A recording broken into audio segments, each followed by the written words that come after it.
من قرأ الفاتحة.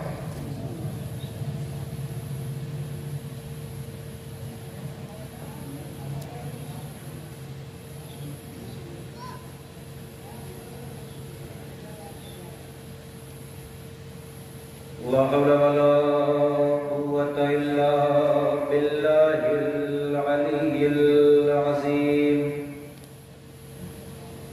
أعوذ بالله من الشيطان اللعين الرجيم. بسم الله الرحمن الرحيم.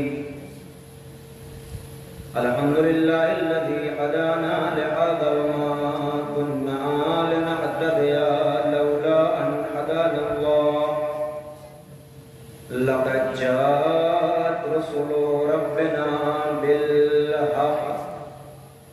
ثم الصلاة والسلام والتحية والإكرام على النبي الأمي المكي المدني القرشي الهاشمي لبته اتهام مولانا مولى الثقلين محبوب رب المشرقين والمغربين جد الحسن والحسين أبي القاسم محمد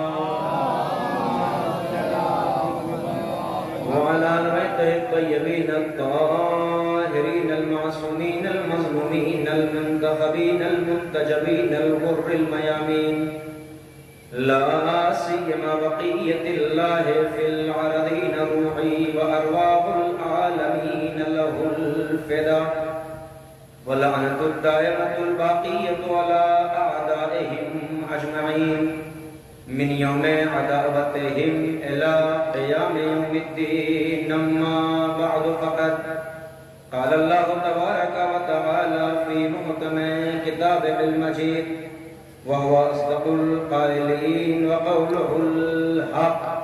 بسم الله الرحمن الرحيم. ولقد كرمنا بني آدم وحملناهم في البر والبحر ورزقناهم من الطيبات وفضلناهم على كثير ممن خلقنا تفضيلا.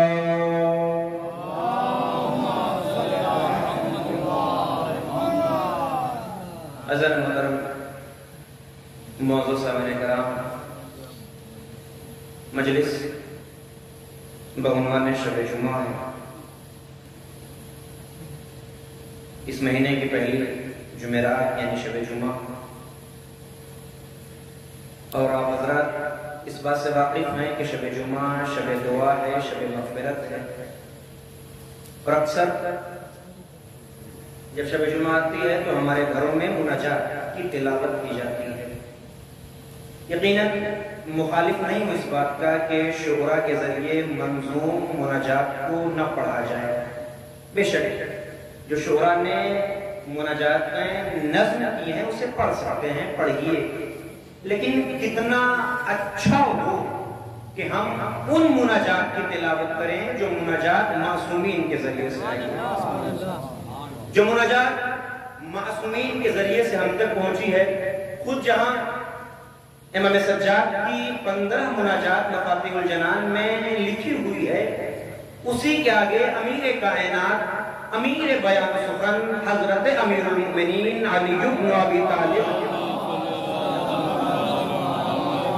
علیہ السلام کی مناجات کے 3 فقرے ہیں، اور انہی فقرات سے اپنے گفتگو کا آغاز کرنا چاہ رہا ہوں. امیر کائنات ارشاد فرماتے ہیں خدا کی بارگاہ میں دعا گو ہیں، اور کچھ اس انداز میں مناجات کرتے ہیں کہ الہی کفا بعزن ان اکون لک عبدا.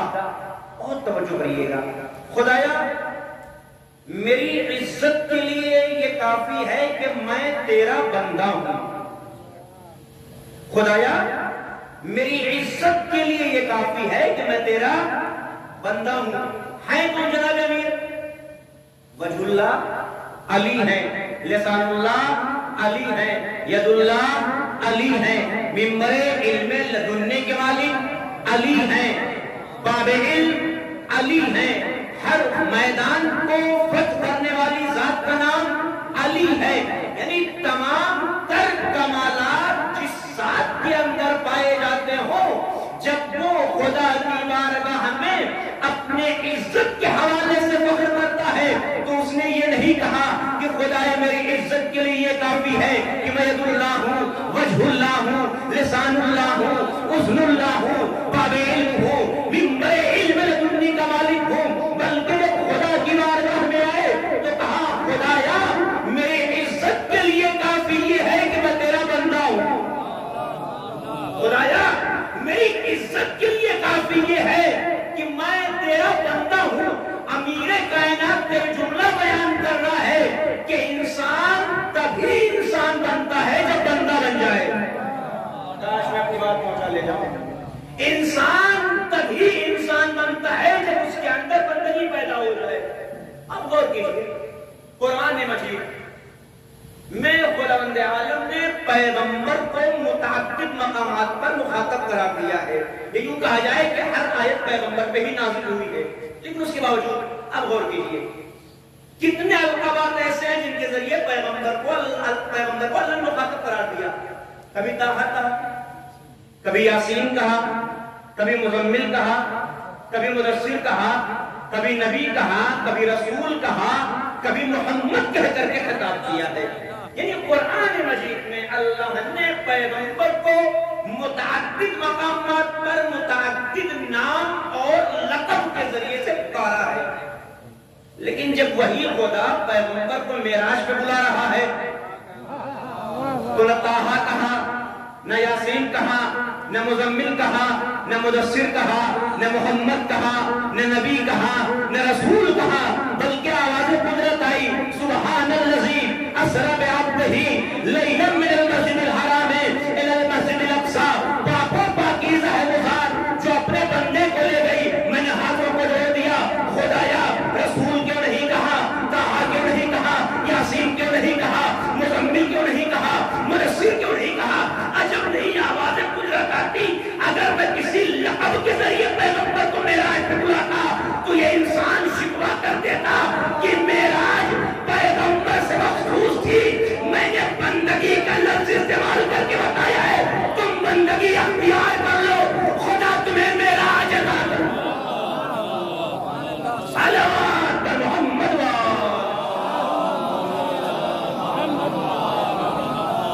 معراج چاہتے ہو، بلندی چاہتے ہو، قرب خدا حاصل کرنا چاہتے ہو، کچھ نہیں کرنا ہے، بس خدا کی بندگی اختیار کرو، خدا کا بندہ بن جاؤ، خدا تمہیں اپنے قریب کر لے گا۔ اور مولا کائنات نے اپنی مناجات میں جملہ کہا ہے کہ الہی کفا بعزن ان اکون لک عبدا، خدایا میری عزت کے لیے یہ کافی ہے کہ میں تیرا بندہ ہوں۔ اس کے اگلا جملہ کیا ہے؟ آج پوری کائنات کس چیز پہ فخر کر رہی ہے؟ کسی کو دولت پہ فخر ہے، کسی کو عزت پہ فخر ہے، کسی کو شہرت پہ فخر ہے، کسی کو مکان پہ فخر ہے۔ ہر انسان اپنے اعتبار سے فخر کر رہا ہے، لیکن آئیے ذرا دیکھیے مولا کائنات کس چیز پہ فخر کر رہے ہیں۔ اگلا فقرہ وَكَفَى بِي فَخْرًا أَن تَكُونَ لِي رَبًّا، خدایا میرے لیے فخر کی بات یہ ہے کہ تو میرا رب ہے۔ اگلا جملہ الہی کفا بعزن الہی کفا بفخرا ان تکون لی ربا، الہی انت کما احب، بہت توجہ کریے گا، ایک بات آپ تک کنوے کرنا چاہ رہا ہوں، پہنچانا چاہ رہا ہوں۔ الہی انت کما احب، یہ کون کہہ رہے ہیں؟ مولا کائنات، خدایا تو ویسا ہی ہے جیسا ہم چاہتے ہیں۔ ہے کیسا خدا؟ کبھی آپ نے اس بات پہ غور کیا؟ خدا کیسا ہے؟ دیکھیے، زبان سے اقرار کرنا الگ موضوع ہے، اپنے ایمان میں اس چیز کو راسخ کرنا الگ مرحلہ ہے۔ ہم کس حد تک خدا کی قدرت کا اقرار کرتے ہیں یہ الگ موضوع ہے، اپنے زندگی میں پیش آنے والے معاملات میں کس حد تک خدا پہ بھروسہ کرتے ہیں یہ الگ معاملہ ہے۔ خدا کیسا ہے؟ ایک بادشاہ نے اپنے وزیر کو بلایا، بہت توجہ سنیے گا، صرف میری بات اگر آپ تک پہنچ جائے یہی محاصل مجلس ہے، آپ سے میں کسی چیز کا تقاضا پوری مجلس میں نہیں کروں گا انشاءاللہ۔ ایک بادشاہ نے اپنے وزیر کو بلایا، بلا کر کے کہا کہ میں تم سے کچھ سوال کرنا چاہ رہا ہوں، اگر تم نے سوالوں کے جواب دے دیے تو یہ منصب وزارت باقی رہے گا، اگر سوالوں کے جواب نہ دے سکے تو تمہیں اس منصب سے خارج کر دیا جائے گا۔ وزیر نے کہا بتائیے سوال کیا ہے؟ کہا 3 سوال ہے۔ کہا بتائیے سوال کیا ہے؟ کہا پہلا سوال یہ ہے کہ خدا کھاتا کیا ہے؟ بہت غور سنیے، میں نے پہلے کہا ہے خدا کھاتا کیا ہے؟ کہا کوئی اور سوال؟ کہا ہاں دوسرا سوال بھی ہے۔ کہا وہ کیا ہے؟ کہا خدا پہنتا کیا ہے؟ کہا کوئی اور سوال؟ کہا ایک سوال اور یہ ہے کہ خدا کرتا کیا ہے؟ اب یہ 3 سوال وزیر نے سنے اور سوچنے پہ مجبور ہو گیا کہ وہ خدا جو جسم و جسمانیت سے منزہ ہے، مبرہ ہے، اس کو غذا کی کیا ضرورت، اس کو لباس کی کیا ضرورت؟ اس نے کہا بادشاہ سلامت اگر اجازت دیں تو کل جواب آ کر کے آپ کو دے دوں گا۔ بادشاہ نے کہا اجازت اس شرط پہ ہے کہ اگر کل جواب دیا تو منصب بچے گا، اگر جواب نہ دے پائے تو تمہیں ہٹا دیا جائے گا۔ اس نے کہا منظور ہے، اجازت دے کر کے گھر پہنچا۔ اچھا جب ذہن میں ٹینشن ہو اور پھر کرسی کا معاملہ ہو تو رات بھر تو نیند ایسی نہیں ہے، رات بھر بے چینی کے عالم میں پریشان ہے۔ کسی طریقے سے صبح ہوئی، اب جب صبح ہوئی اور صبح بھی پریشانی کے عالم میں کبھی ادھر کبھی ادھر کبھی دائیں کبھی بائیں چکر لگا رہا ہے، اس کے غلام سے راہ نہیں گیا۔ غلام آگے بڑھا، آگے بڑھتے کہہ رہا مالک میں کل شام سے آپ کو پریشان دیکھ رہا ہوں، کیا وجہ؟ کیوں پریشان ہے؟ کہا تم کیا حل کر پاؤ گے؟ لیکن یاد رکھیے گا ہمیشہ چھوٹوں کو چھوٹا نہیں سمجھنا چاہیے۔ کبھی کبھی چھوٹے وہ کام کر جاتے ہیں جو بڑے نہیں کر پاتے، لیکن ہاں چھوٹوں کو بھی ہمیشہ اپنے علم پہ غرور نہیں کرنا چاہیے، اس لیے کہ جو تجربہ بڑوں کے پاس ہے وہ تمہارے پاس نہیں ہے۔ لیکن دونوں زاویے سے فکر ہونی چاہیے۔ تم کیا کر پاؤ گے جو میں نہیں حل کر پاؤں گا؟ بتائیے تو صحیح، ہو سکتا ہے رائے بیان کروں۔ اب جب مجبوری ہے تو اپنا سوال سب کے سامنے پیش نہیں کرنا ہے۔ تب کچھ سوال بادشاہ نے کیے، اگر جواب دے دیا تو منصب باقی رہے گا، اگر جواب نہ دے پایا تو منصب سے خارج کر دیا جائے گا۔ بتائیے سوال کیا ہے؟ کا پہلا سوال یہ خدا کھاتا کیا ہے، دوسرا سوال یہ ہے خدا پہنتا کیا ہے، تیسرا سوال یہ ہے خدا کرتا کیا ہے۔ غلام چالاک، اس نے کہا ایسا ہے کہ جواب تو مجھے پتا ہے، لیکن 2 سوال کے جواب میں یہاں دوں گا ابھی، اور 1 سوال کے جواب میں دربار میں دوں گا۔ کہ بھئی کم سے کم 2 ہی کا جواب دے دو، 2 ہی جواب لے کر کے بادشاہ تک پہنچ جاؤ۔ کہ بتاؤ، کہ پہلا سوال یہ ہے خدا کھاتا کیا؟ بہت غور کریے گا، خدا کھاتا کیا ہے؟ غلام نے کہا کہ خدا بندوں کے غموں کو کھا جاتا ہے۔ جملہ آپ تک پہنچنا چاہیے، خدا بندوں کے غموں کو کھا جاتا ہے۔ یاد رکھیے گا اگر خدا نے انسان کے اندر غموں کو بھولنے کی صلاحیت میں رکھی ہوتی تو یہ انسان گھٹ کر کے مر جاتا۔ یہ خدا کا لطف ہے، اس کا احسان ہے، اس کا کرم ہے کہ اس نے انسان کو غموں کے بھولنے کی صلاحیت عطا کی ہے۔ اگر یہ صلاحیت اللہ نہ عطا کی ہوتی تو آج کسی کا باپ جا رہا ہے، کل کسی کا بیٹا، پرسوں کسی کی مائی دنیا ضرورت ہو رہی ہے، یہ غم برداشت کرنا انسان کے لیے ممکن نہ ہوتا۔ خدا نے انسان کے اندر یہ صلاحیت رکھی ہے کہ دھیرے دھیرے یہ غموں کو فراموش کر دیتا ہے۔ لہذا پہلا سوال خدا کھاتا کیا ہے؟ کہ خدا بندوں کے غموں کو کھا جاتا ہے۔ کہ دوسرا سوال خدا پہنتا کیا ہے؟ کہ وہ ستار العیوب ہے، بندوں کے عیبوں کو پہن لیتا ہے۔ وہ ستار العیوب ہے، وہ بندوں کے عیبوں کو پہن لیتا ہے۔ کہ 2 سوال ہو گیا، کہاں تھا 2 جواب مل گئے، کہاں؟ چلو بادشاہ کے دربار میں۔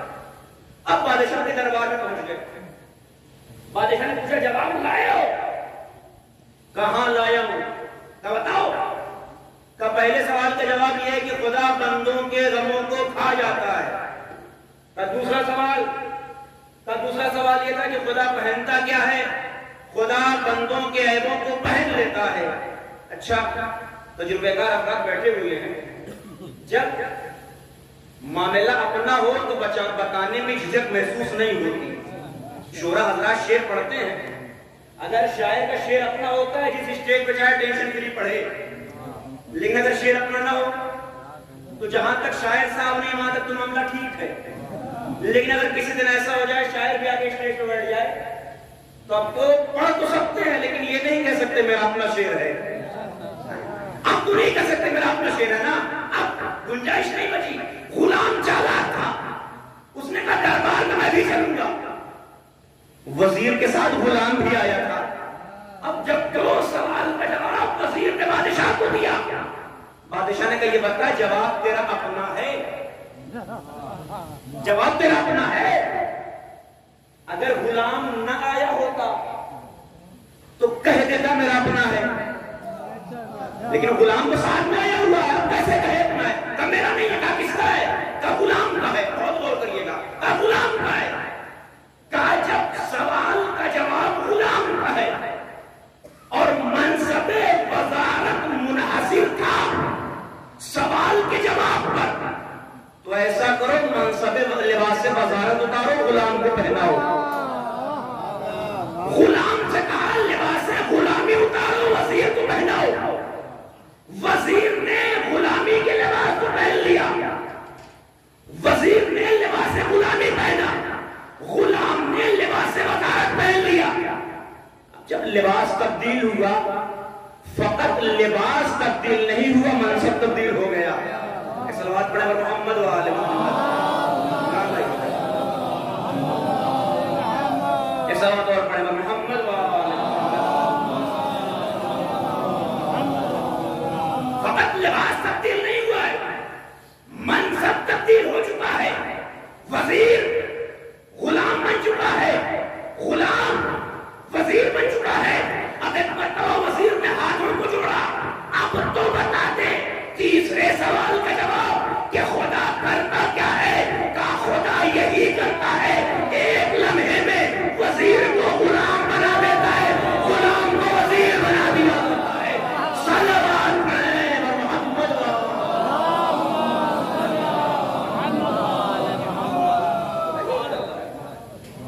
لمحوں میں وزیر کو غلام بنا دیتا ہے، غلام کو وزیر بنا دیا کرتا ہے. لہذا شرط یہ ہے کہ جب خدا کے حضور آؤ تو اس پہ بھروسہ کر کے آؤ. جب خدا کے حضور آؤ تو اس کی معرفت کے ساتھ آؤ.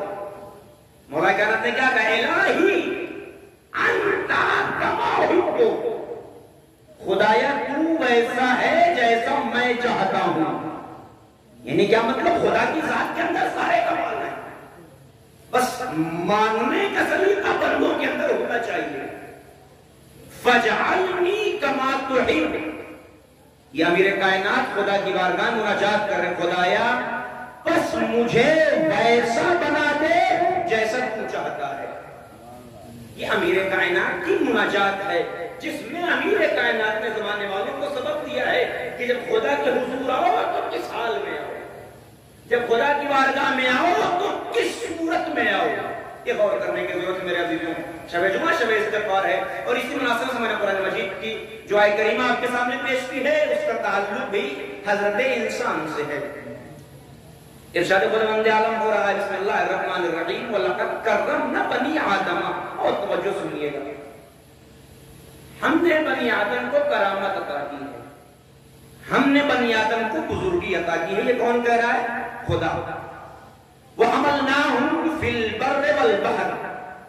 ہم نے انسان کو خشکی میں اور تری میں زندگی گزارنے کا سلیقہ سکھایا ہے. وَرَزَقْنَاهُمْ مِنَ الطَّيِّبَاتِ. ہم نے انسان کو پاک و پاکیزہ رزق عطا کیا ہے. وَفَضَّلْنَاهُمْ عَلَى كَثِيرٍ مِّمَّنْ خَلَقْنَا تَفْضِيلًا. اور ہم نے اس انسان کو اپنی بہت ساری مخلوقات پر فضیلت عطا کی ہے. یہ انسان کی عظمت ہے. اللہ نے انسان کو عظیم بنایا. کیا کہہ رہی ہے؟ وَلَقَدْ كَرَّمْنَا بَنِي آدَمَ. ہم نے بنی آدم کو بزرگی عطا کی. توجہ کریے گا، ایک منزل تک آپ کو لے جانا ہے. ہم نے، خدا کہہ رہا ہے ہم نے بنی آدم کو بزرگی عطا کی ہے۔ کرم کے معنی کیا ہے؟ علماء تشریح فرمائیں، جب لغت میں کرم کے معنی تلاش کیے گئے اور معصوم سے پوچھا گیا مولا کرم کسے کہتے ہیں، تو معصوم نے کرم کی تعریف کچھ یوں کی ہے، العطاء قبل السؤال۔ بہت توجہ کریے گا، کریم کون ہے؟ آپ کے گھروں میں اللہ کے 99 نام کا بینر چسپا ہوگا، مسجدوں میں اللہ کے 99 نام لکھے رہتے ہیں، انہی ناموں میں سے اللہ کا ایک نام کیا ہے؟ ہوا کریم۔ خدا کریم ہے۔ کرم کسے کہتے ہیں؟ کم معصوم نے بیان فرمایا، العطاء قبل السؤال، سوال کرنے سے پہلے عطا کرنے والے کو کریم کہتے ہیں۔ توجہ کریے گا، کریم کون ہے؟ کہا العطاء قبل السؤال، سوال کرنے سے پہلے عطا کرنے والے کو کریم کہتے ہیں۔ خدا کریم ہے کہ نہیں؟ اور آپ کو ساتھ میرا دینا پڑے گا، خدا کریم ہے یا نہیں؟ ہے۔ اقرار کرتے ہیں ہے کریم، تو پھر اپنی زندگی میں تلاش کیجیے ایسا کیا ہے جو خدا نے بغیر مانگے دیا ہے۔ جو ہم اکثر شکوا کرتے ہیں نا کہ خدا سے مانگتے ہیں ملتا نہیں ہے، خدا کی ذات ہی کریم ہے جو بغیر مانگے دیتی ہے۔ خدا کی ذات ہی کریم ہے، تلاش کیجیے اپنی زندگی میں ایسا کیا ہے جو بغیر مانگے خدا نے عطا کر دیا ہے۔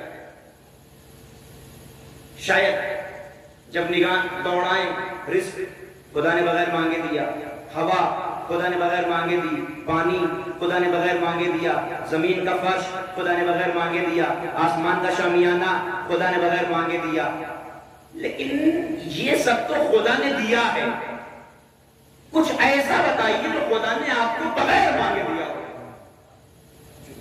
ہے، کچھ ایسا؟ غور کیجیے گا سوال پہ، ایک مرتبہ پھر دوہرا رہا ہوں، اپنے وجود میں اپنی زندگی میں غور کیجیے کہ ایسا کیا ہے جو خدا نے بغیر مانگے دے دیا۔ جب آپ غور کریں گے تو محسوس کریں گے کہ خود یہ ہمارا اپنا وجود ہے، توجہ کریے گا، خود یہ ہمارا اپنا وجود کہ آپ نے خدا سے مانگا تھا، خدا سے مانگتے بھی تو کیسے مانگتے؟ نہ بولنے کے لیے زبان تھی، نہ پھیلانے کے لیے ہاتھ تھے، تو کچھ تھا ہی نہیں۔ یعنی یہ وجود خدا نے ہمیں تب عطا دیا ہے جب مانگنے کے لیے ہاتھ نہیں تھے، بولنے کے لیے زبان نہیں تھی۔ خدا نے وجود دیا کہ نہیں دیا؟ دیا ہے، اور اس وجود کو بھی اتنا مکمل بنا دیا کہ ہمیں انسان کا لقب مل گیا، ہم خدا کی سب سے بہتر مخلوق بن کر کے اس کائنات میں آ گئے۔ شاید اسی وجہ سے مولا کائنات نے فرمایا تھا کہ من عرف نفسا فقد عرف ربا، جس نے اپنے وجود کو پہچان لیا اس نے اپنے خدا کو پہچان لیا۔ اب تو جو کریے گا، جس نے اپنے وجود کو پہچان لیا اس نے اپنے خدا کو پہچان لیا۔ لیکن ایک تھوڑی سی مجبوری انسان کی ہے، ایک کمی ہے ہماری، یہ دنیا میں بھی ہم کو دیکھنے کو ملتا ہے، کیا کہ جب کوئی چیز بغیر مانگے ملتی ہے تو اس کی عظمت کا اندازہ نہیں ہوتا ہے۔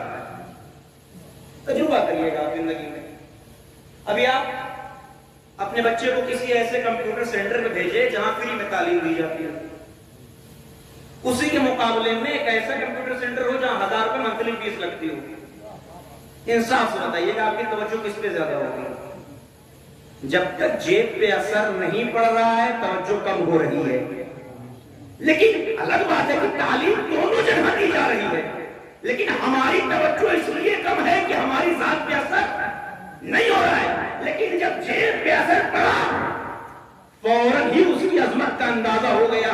یعنی جہاں بغیر مانگے ملتا ہے وہاں نعمت کا اندازہ نہیں ہوتا، جہاں مانگنے کے بعد ملتا ہے وہاں احساس ہوتا ہے۔ یہ وجود خدا سے ہم نے مانگا تھا؟ نہیں مانگا تھا، خدا نے بغیر مانگے دے دیا۔ کبھی کبھی ہم شکوہ کر دیتے ہیں کہ ہم تو مانگتے ہیں ملتا نہیں ہے. اما جو خدا بغیر مانگے وجود جیسی نعمت دے سکتا ہے، اگر اس خدا سے خلوص سے مانگنا اور قریب کرنا اور قریب لوگوں کی گفتگو کے، یہ اللہ نے جو نعمت دی ہے یہ ہمارے پاس صحیح و سالم ہے.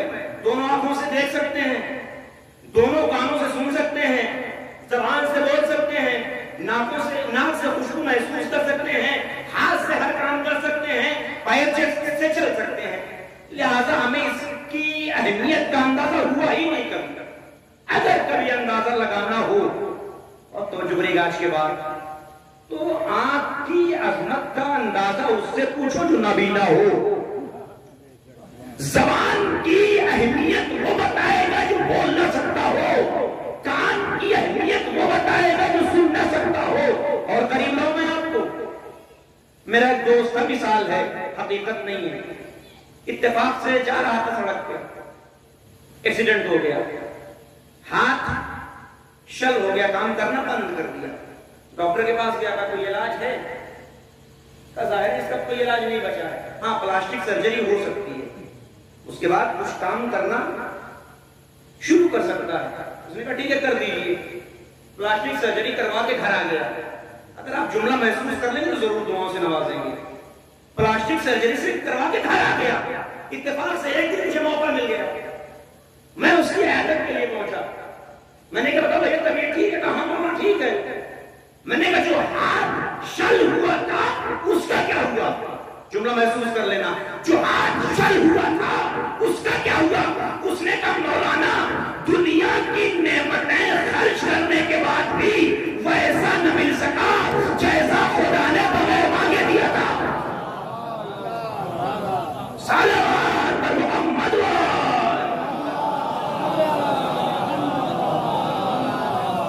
دنیا کی نعمتیں خرچ کرنے کے بعد بھی ویسا نہ مل سکا جیسا خدا نے بغیر مانگے دیا تھا. جب انسان اس وجود کی عظمت کا اقرار کر لیتا ہے تب جا کر کے امیر کائنات کا فکرہ سمجھ میں آتا ہے کہ خدایا تیری عبادت نہ جنت کی لالچ میں کی ہے نہ جہنم کے خوف سے کی ہے، بلکہ تجھے لائق عبادت پایا ہے، لہذا تیری عبادت. جب انسان کے اندر یہ احساس ہو جاتا ہے کہ جو کچھ ہے خدا کا ہے، جو کچھ ہے خدا کا ہے، اور جب انسان یہ محسوس کر لے گا کہ جو کچھ ہے خدا کا ہے تو نعمتوں کے چھیننے پہ افسوس نہیں ہوگا. بس یہ محسوس کر لے جو کچھ ہے خدا کا ہے. مال ہے خدا کا دیا ہوا ہے، اولاد ہے خدا کی دی ہوئی ہے، والدین ہیں خدا کے عطا کرتے ہیں، رزق ہے خدا کا عطا کرتا ہے. جو کچھ ہے خدا کی امانت ہمارے پاس ہے. یاد رکھیے گا ملکیت کے چھیننے پہ افسوس ہوتا ہے، امانت کے جانے پہ افسوس نہیں ہوتا. ملکیت کے چھیننے پہ افسوس ہوتا ہے، امانت کے جانے پہ افسوس نہیں ہوتا. میں اور قریب لاؤں آپ کو، حد تو یہ ہے دنیا کی نعمتیں چھوڑ دیں، آپ اولاد میں چھوڑ دیں کہ یہ آپ کا اپنا وجود آپ کی ملکیت ہے. میرا سوال آپ سے، یہ جو آپ کا وجود ہے، یہ آنکھ کان زبان ناک ہاتھ پیر، یہ آپ کی اپنی ملکیت ہے کسی کے اندر جڑا جو کہتے میری ملکیت ہے؟ ملکیت نہیں ہے. کیوں؟ دلیل کیا ہے؟ کہ اگر ملکیت ہوتی تو خدا خودکشی کو حرام قرار نہ دیتا. خدا خودکشی کو حرام قرار نہ دیتا. خدا نے خودکشی کو حرام قرار دے کر کے یہ اعلان کر دیا ہے تمہارا وجود بھی ہماری امانت ہے، جب چاہا ہے بھیجا ہے، جب چاہیں گے تمہیں واپس بلا دیں گے. تمہارا وجود بھی تمہاری اپنی ملکیت نہیں ہے. جو کچھ ہے ہمارے پاس خدا کا ہے، اور جو کچھ ملا ہے خدا کی طرف سے ملا ہے. اور خدا نے اسی بات کا اعتراف قرآن مجید میں اسی حقیقت کا اعلان کیا ہے کہ وَلَقَدْ كَرَّمْنَا بَنِي آدَمَ، اس انسان کو بزرگی ہم نے عطا کی ہے. وَحَمَلْنَاهُمْ فی البر والبحر، اسے خشکی اور تری میں زندگی گزارنے کا سلیقہ ہم نے سکھایا ہے. وَرَزَقْنَاهُم مِّنَ الطَّيِّبَاتِ، اسے پاک و پاکیزہ رزق ہم نے عطا کیا ہے. وَفَضَّلْنَاهُمْ عَلَىٰ كَثِيرٍ مِّمَّنْ خَلَقْنَا تَفْضِيلًا، اور اس انسان کو ہم نے اپنی بہت ساری مخلوقات پر فضیلت عطا کی ہے. بس ایک چھوٹا سا سوال، تو زاویے سے اس کے جواب گفتگو تمام ہوا. خدا نے کیا کہا قرآن مجید میں؟ وَفَضَّلْنَاهُمْ عَلَىٰ كَثِيرٍ مِّمَّنْ خَلَقْنَا تَفْضِيلًا، اس انسان کو مخلوقات پر فضیلت ہم نے دی. کائنات کی سب سے افضل مخلوق کون ہے؟ یہ تو آپ بچپنے سے سنتے آ رہے ہیں، اس کا جواب تو دے ہی سکتے ہیں آپ. کون ہے؟ اللہ کی سب سے افضل مخلوق انسان ہے. ہے کوئی شک؟ نہیں ہے. تاج اشرفیت اللہ نے کسے دیا ہے؟ انسان کو دیا. اب ایک سوال آپ سے، کیا جو اللہ نے اس انسان کو تاج اشرفیت عطا کیا ہے یہ دائمی ہے یا ختم ہو سکتا ہے؟ میں نے کہا تھا آپ کو غور سے سننا پڑا. جو اللہ نے انسان کو اشرفیت کا تاج پہنایا ہے یہ اشرفیت ہمیشہ باقی رہے گی یا ختم ہو سکتی ہے؟ کہتے ہیں تین قسم کی مخلوقات ہیں اللہ کی. پہلی مخلوق کا نام ہے فرشتے، ملائک، جنہیں اللہ نے فقط عقل عطا کی ہے. جو خدا کا حکم ہے وہی کریں گے، نہ آگے جا سکتے ہیں نہ پیچھے.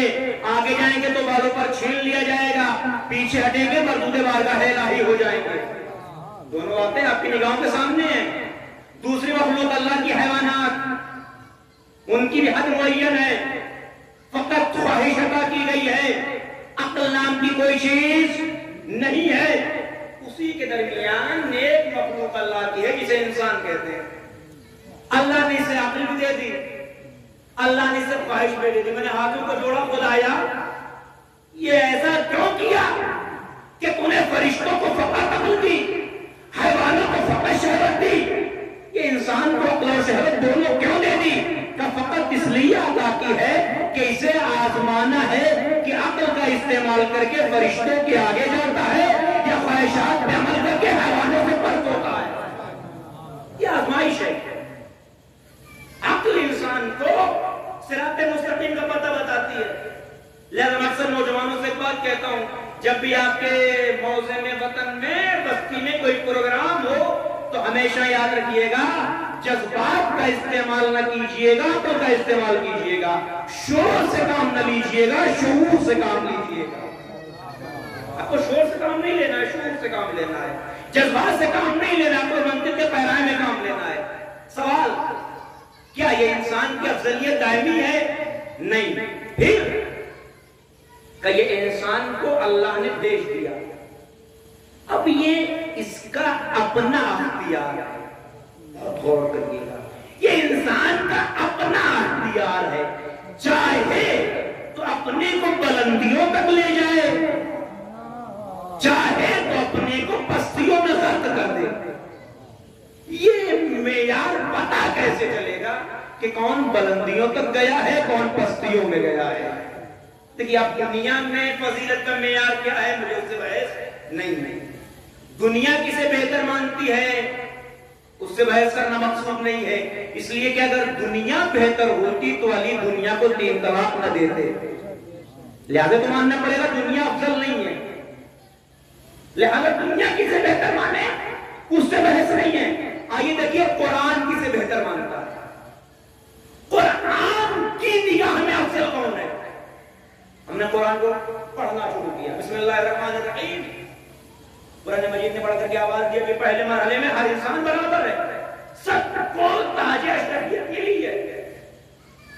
لیکن ان اکرمکم عند اللہ اتقاکم، یاد رکھنا تم میں سے جو جتنا زیادہ متقی ہوگا اتنا اللہ کے قریب ہوگا.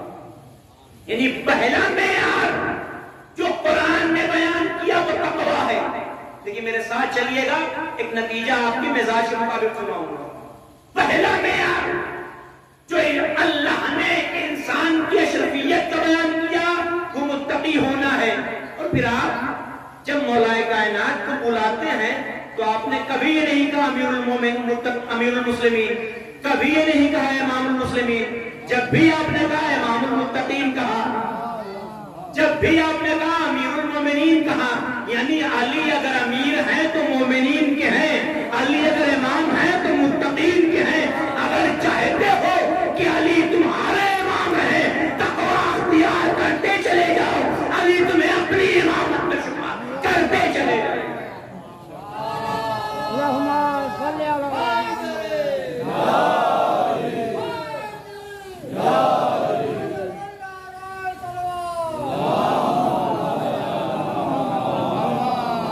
پہلی چیز اِنَّا أَكْرَمَكُمْ عِنْدَ اللَّهِ أَتْقَاكُمْ، پہلا معیار اللہ کی نگاہ میں تقویٰ ہے. دوسرا معیار بسم اللہ الرحمن الرحیم أَفَمَنْ كَانَ مُؤْمِنًا كَمَنْ كَانَ فَاسِقًا لَا يَسْتَوُونَ. کیا مومن اور فاسق دونوں برابر ہو سکتے ہیں؟ ہرگز نہیں.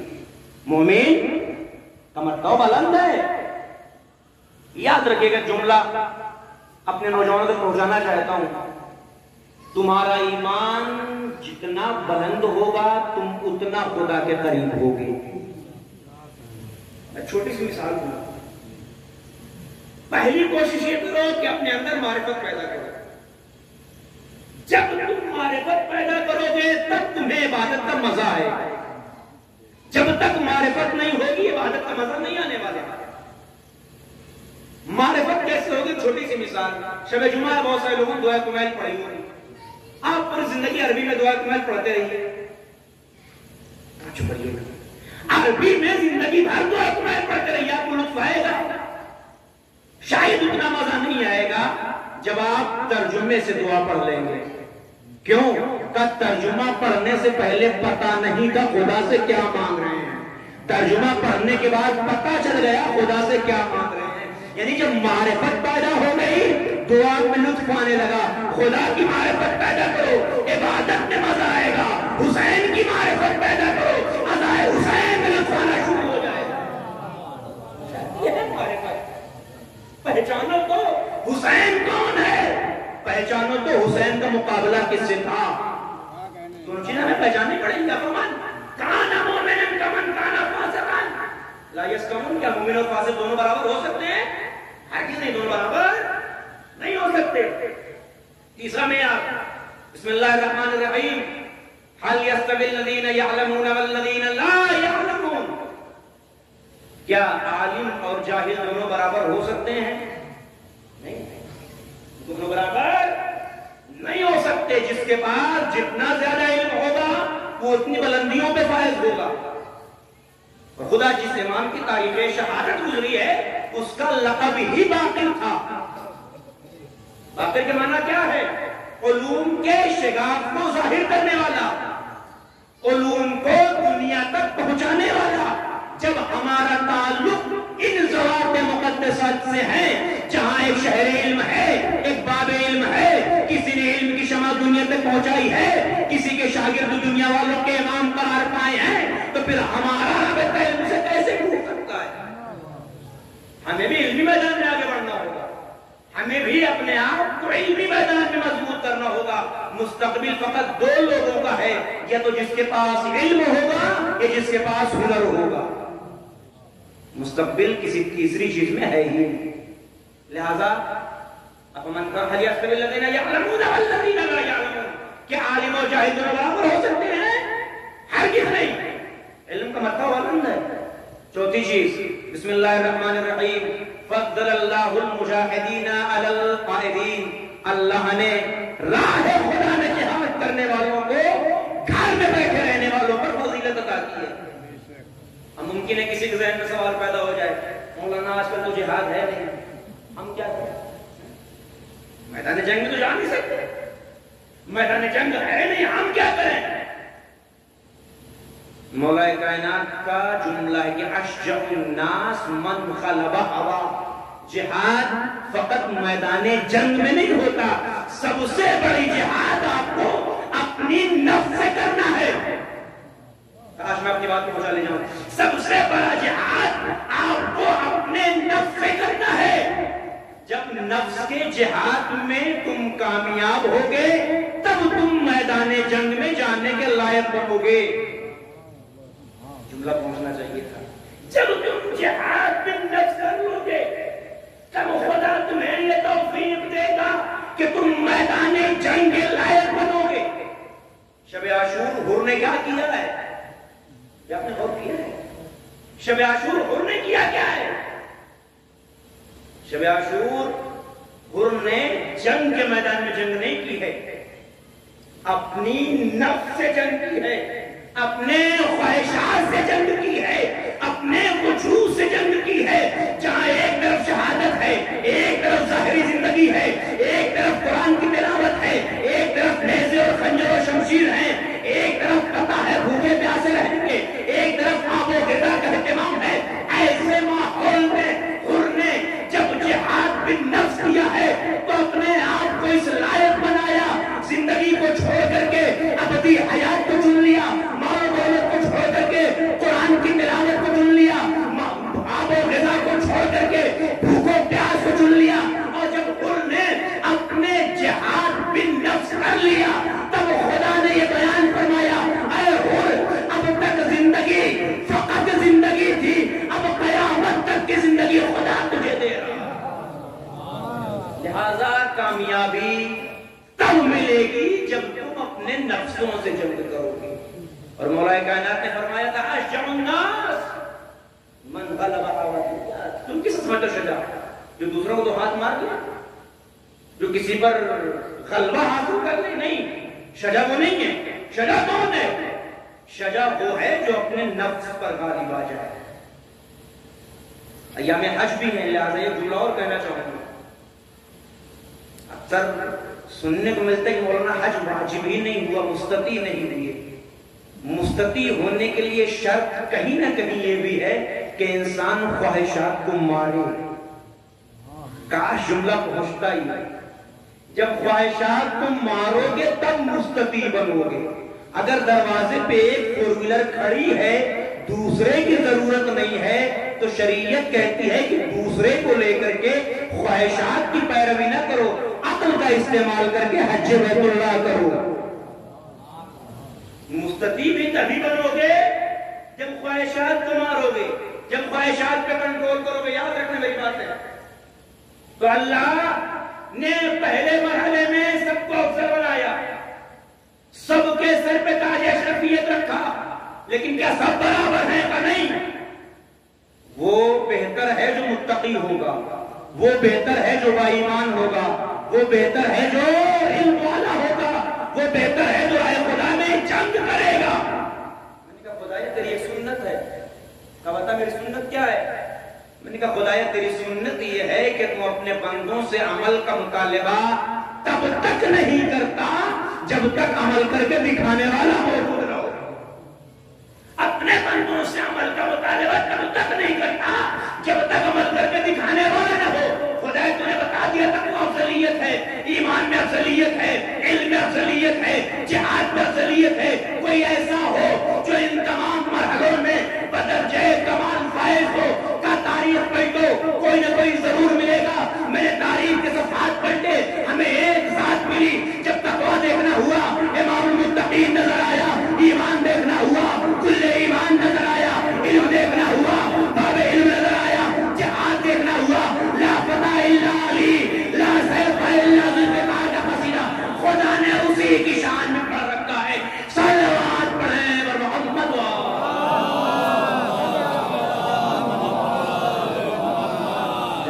چاروں معیارات جو خدا نے افضلیت کے رکھے ہیں، وہ چاروں معیارات علی کی ذات میں پوشیدہ ہیں. اب خلاصہ کلام کر کے یہ جملہ کہہ سکتا ہوں کہ اگر کامیابی چاہتے ہو تو علی کا راستہ تلاش کرو. اگر کامیابی چاہتے ہو تو علی کے راستے پہ گام کر ہو جاؤ. اچھا دنیا کا دستور کیا ہے؟ دنیا کامیابیاں کس کے پیچھے تلاش کرتی ہے؟ ویسے بھی امتحان نقل کرنا حرام ہے، ہر بچہ کرنا، لیکن چھوڑا سوال ہے.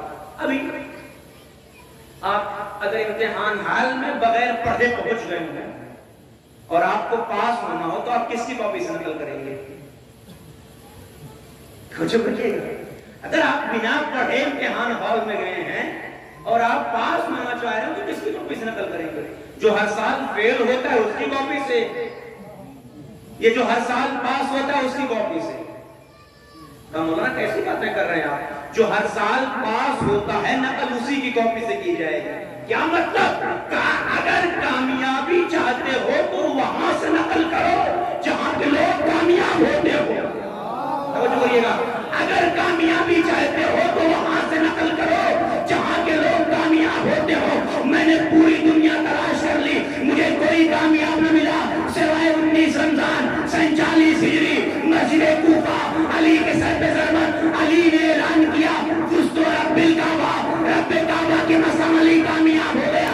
دلیل مل گئی، کامیابی چاہتے ہو علی کے راستے کو تلاش کرو، کامیابیاں مقدر بن جائیں. صلوات پڑھیں بر محمد.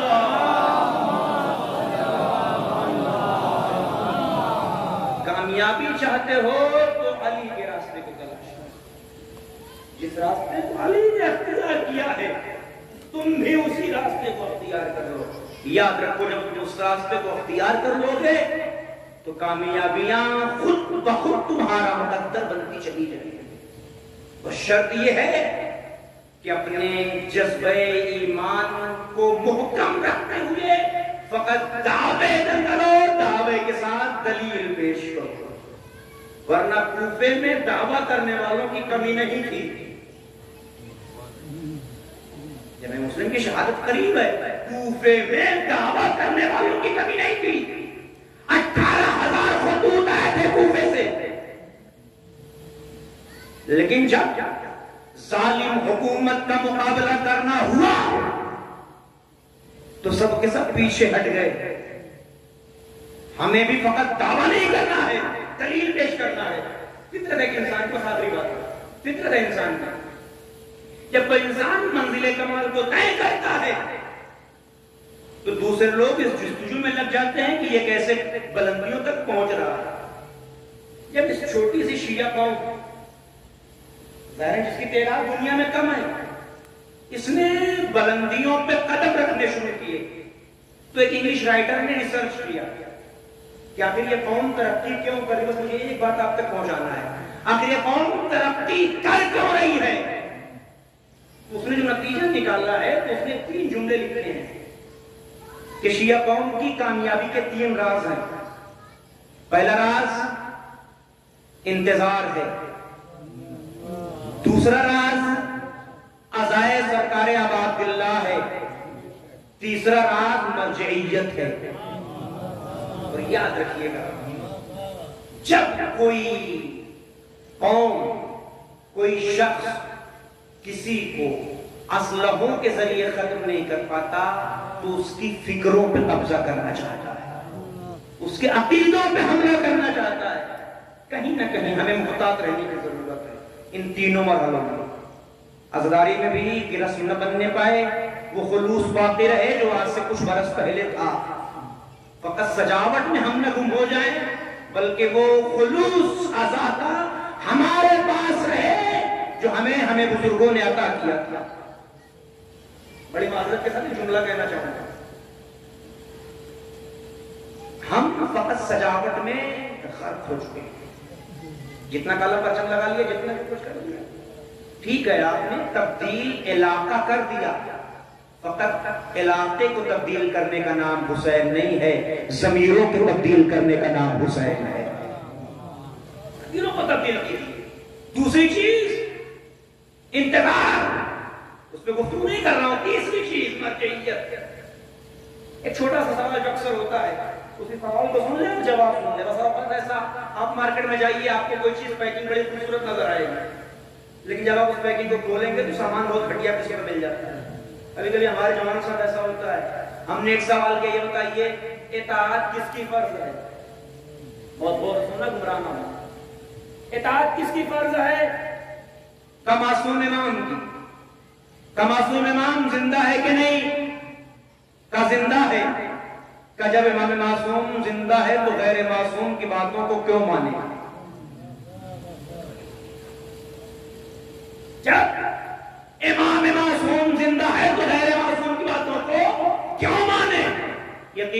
آپ کا سوال تب تو صحیح ہوتا جب اس کا جواب اماموں نے نہ دیا ہوتا. خود امام حسین نے اس کا جواب دیا ہے. 18,000 خطوط جو کوفے سے آئے تھے، کوفے والے کسے بلا رہے تھے؟ کسے بلا رہے تھے کوفے والے؟ حسین کو. حسین امام معصوم تھے کہ نہیں تھے؟ جناب مسلم معصوم تھے؟ نہیں، غیر معصوم تھے. 18,000 خطوط کے جواب میں حسین نے کیا کیا؟ 18,000 خطوط کے جواب میں حسین نے مسلم کو بھیجا. مسلم کو بھیج کر کے یہ جواب ثابت کیا کہ اگر امام معصوم کی اجازت ہو تو غیر معصوم کی باتوں پہ عمل کرنا ممکن ہوتا ہے. اور اس سے بڑی دلیل میں آپ کو اور دے رہا ہوں. جب یہ قافلہ کربلا پہنچ گیا اور جب جناب زینب نے سوال کیا تھا، بس آخری بات ہے، بہت غور سے سنیں. جب جناب زینب نے سوال کیا تھا کہ یزیدی لشکر میں اضافہ ہو رہا ہے، بھیا آپ کا کوئی نہیں آئے گا، تو امام حسین نے کیا کیا تھا؟ ایک نامہ لکھا تھا. کسے لکھا تھا؟ حبیب ابن مظاہر کو. نامے کا عنوان کیا تھا؟ من الحسین الغریب الی الرجل الفقیہ. پہلا سوال، مسلم کا ساتھ کہاں کے لوگوں نے چھوڑا تھا؟ مدینے کے، شام کے، مکے کے، لبنان کے. اس میں سے کوئی نہ. پھر مسلم کا ساتھ چھوڑنے والے کوفے کے تھے. حسین نے حبیب کو کہاں سے بلایا؟ بات آپ تک پہنچنی چاہیے تھی. حسین نے حبیب کو کہاں سے بلایا؟ کوفے سے. مولا جہاں کے لوگ آپ کا ساتھ چھوڑ رہے ہیں، وہیں سے آپ کیوں بلا رہے ہیں؟ عجب نے حسین آواز دے، تم اپنا کردار اتنا بلند کر لو جہاں سارے بے وفا ہو. امام میں وقت میں وہیں سے آواز دے، اپنا کردار اتنا بلند کر لو جہاں سارے بے وفا ہو. وقت کا امام تمہیں وہیں سے بلائے. حسین نے کیا کہہ کر کے بلایا؟ من الحسین الغریب الی الرجل الفقیہ. ایک مرد غریب کی جانب سے، ایک فقیہ مرد کی جانب. مولا یہ لفظ فقیہ کا استعمال کیوں کر رہے ہیں؟ دوست کہہ دیں، صدیق کہہ دیں، رفیق کہہ دیں، حبیب نام لے لیں. یہ لفظ فقیہ کا استعمال کیوں کر رہے ہیں؟ عجب نہیں کربلا کا حکیم یا آواز دے. یاد رکھنا، میں لفظ فقیہ کا استعمال کر کے زمانے والوں کو بتا رہا ہوں، کربلا کو اگر ضرورت ہے فقیہوں کی ضرورت ہے، نادانوں کی ضرورت نہیں ہے. صلوات محمد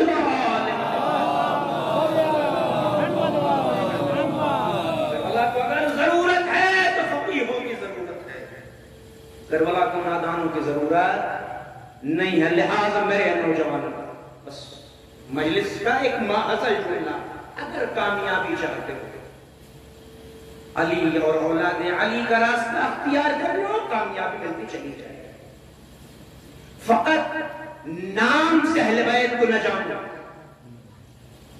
اہل بیت کی معرفت پیدا کرو. ورنہ دیکھنے کو ملتا ہے کہ معصومین کی شہادت کی تاریخ ہوتی ہے، لوگ اپنی خوشیوں میں غرق ہوتے ہیں، ایک دوسرے کو ولادت کی مبارکباد دی جاتی ہے. یہ آج کی تاریخ گزری ہے، 5ویں امام کی تاریخ شہادت تھی. آپ جائیے سوشل نیٹ ورک اٹھا کے دیکھ لیجیے، کسی کے نام کے آگے حسن، کسی کے نام کے آگے حسین، کسی کے نام کے آگے نقوی زیدی لکھا ہوا ہے، لیکن وہ اپنی دنیا میں غرق ہے، اسے پتہ بھی نہیں ہے کہ معصوم امام کی شہادت ہے. یقین جانیے عالمیہ ہے. اس عالمی دنیا میں، اس پڑھی لکھی دنیا میں اگر ہم اتنے پیچھے ہیں تو کہیں نہ کہیں ہمیں اپنے اوپر غور کرنے کی ضرورت ہے، فکر کرنے کی ضرورت ہے. شب جمعہ آپ نے یہ مجلس اس لیے رکھی تاکہ غازی کا عالم برآمد کر سکے، تاکہ صدیق طاہرہ کی بارگاہ میں ان کے لال کا عرصہ پیش کر سکے. اللہ آپ کی اس عزا کو قبول کرے، اللہ آپ کے جذبے کو سلامت رکھے.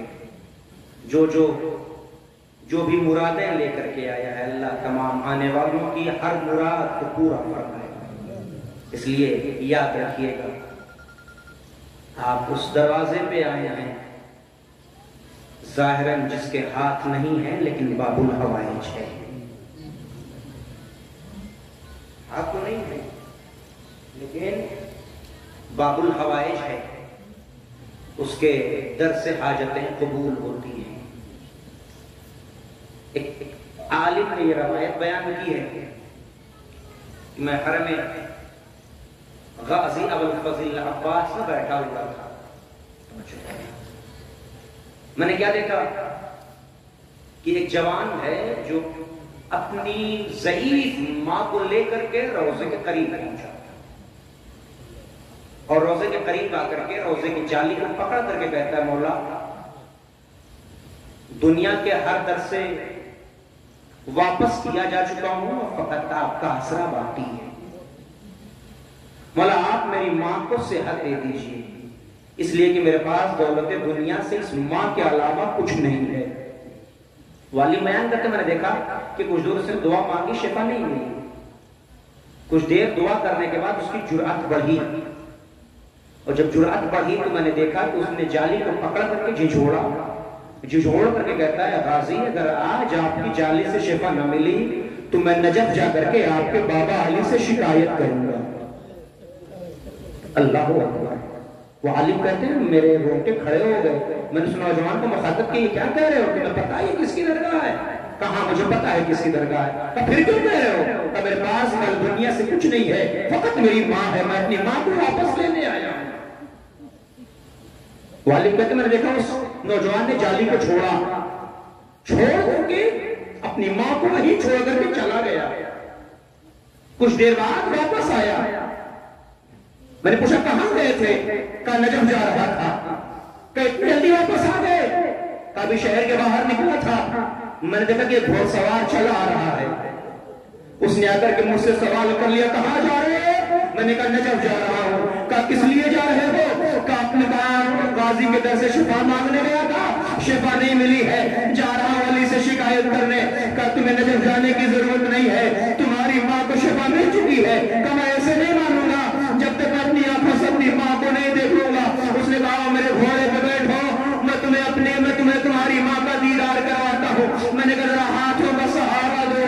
اس گھوڑ سوار نے کہا اگر ہاتھ ہوتے تو ہاتھوں کا سہارا. جزاکم اللہ خیر الجزا. خدا تمہیں کوئی غم نہ دے. لو عزیزان آج اسی عباس کا علم اٹھانے کے لیے جمع ہوئے. کون غازی؟ شب عاشور ہے. حسین اور عباس ہر خیمے کا طواف کر رہے ہیں. زینب کے خیمے میں گئے کیا دیکھا زینب اور محمد کو سمجھا رہی ہیں بیٹا اور محمد کل تمہیں ماموں پہ قربان ہونا ہے. فروا کے خیمے میں گئے کیا دیکھا فروا قاسم کو سمجھا رہی ہیں قاسم کل تمہیں چچا پہ قربان ہونا ہے. رباب کے خیمے میں گئے کیا دیکھا رباب اصغر کا جھولا جھولا کے کہہ رہی ہے بیٹا اصغر کل تمہیں بابا پہ قربان ہونا ہے. لیلا کے خیمے میں گئے لیلا اپنے چاند جیسے بیٹے اکبر کو سمجھا رہی ہیں اکبر کل تمہیں بابا پہ قربان ہونا ہے. اسی اسنا میں مقتل کہتا ہے کہ ایک مرتبہ عباس و حسین نے خیمے میں پہنچے جہاں ایک بی بی زارو قطار رو رہی تھی. شاید آپ سمجھ گئے ہو وہ بی بی کون؟ کا بی بی ام کلثوم. ایک مرتبہ عباس اپنی بہن ابھی تیرا بھائی زندہ ہے یہ رونے کی وجہ کیا ہے؟ کہ بھیا کل ہر بی بی اپنی اولاد حسین پہ قربان کرے گی. میرے پاس کچھ نہیں ہے. عباس نے بہن کا مراد نہیں یہ بھائی عباس تیری جانب سے حسین پہ جزاکم اللہ. آدھاروں ختم ہو گئی مجلس. آ گئی روز عاشور. ایک ایک کر کے حسین کے صحابہ انصار جانے لگے. بس ایک منزل ایک احساس آپ تک پہنچانا ہے. گفتگو تمام ہو جائے گی. ہاں جب اٹھیے گا تو ہاتھوں کو بلند کر کے اٹھیے گا. غازی سے اپنے مرادوں کو مانگتے ہوئے اٹھیے گا. سکینہ کا واسطہ دیجیے گا انشاءاللہ ضرور دعا قبول ہوگی. لو روز عاشور ہے. عباس حسین کے قریب آ کر کے کھڑے ہو گئے، آقا میں بھی مقتل میں جانا چاہتا ہوں، مجھے بھی اجازت دے دو۔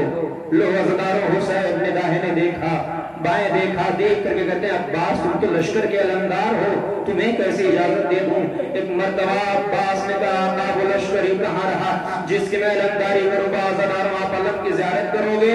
بس میں مختصر کر رہا ہوں۔ لو عزدارو ابو حسین نے کہا عباس دیکھو خیمے سے العطاش کی صدایں آ رہی، بھیا پہلے ان بچوں کے لیے پانی کا اہتمام کر دو۔ ابو حسین کی اس اجازت کے بعد عباس نے مشکیزے کو لیا، علم میں باندھا، فرات پر رخ کیا۔ مقتل کہتا ہے چند قدم عباس پڑے تھے، حسین نے عباس کو روک لیا، قریب جانے کے بعد کہا بھیا ذرا علم کو نیچے کر دو۔ حسین کے کہنے پہ عباس نے علم کو نیچے کیا۔ ایک مرتبہ حسین نے علم سے کچھ مٹا دیا، علم کو کچھ لکھ دیا۔ زینب نے اس منظر کو دیکھ لیا، تڑپ کر کے سوال کرتی ہے بھیا حسین ارے علم پہ کیا لکھا، کیا مٹایا؟ کہ زینب علم پہ لکھا تھا نصر من اللہ و فتح قریب، میں نے مٹا کے لکھ دیا انا للہ۔ جزاک اللہ خدا تمہیں کوئی غم نہ دے۔ لو عزدارو عباس علم کو لے کر کے دریا تک پہنچ گئے، مشکیزے کو بھر لیا، لے کر کے پانی واپس آ رہے ہیں۔ داہنا بازو قلم ہوا، میں مختصر کر رہا ہوں، چند قدم آگے بڑھے بایاں بازو قلم ہو گیا، اور آگے بڑھے کہ تیر مشک سکینہ پر لگا۔ عباس زین پہ سنبھل نہ سکے، اپنا رخ فرات کی طرف موڑا۔ ابھی رخ کا موڑنا تھا کہ ایک ظالم نے تیر چلایا، تیر آ کر کے عباس کی آنکھوں میں لگ گیا۔ مجھے نہیں پتا آپ کیسے سنو گے، آپ کیسے ام المؤمنین کی بارگاہ میں پرسہ پیش کرو گے۔ بازاروں آپ بھی روز سفر کرتے ہو نا، ابھی سفر کرتے کرتے آپ کی آنکھ میں کوئی مشکل آ جائے تو آپ کے جسم کا پہلا عضو جو آپ کی آنکھ میں پہنچتا ہے وہ کون سا ہے؟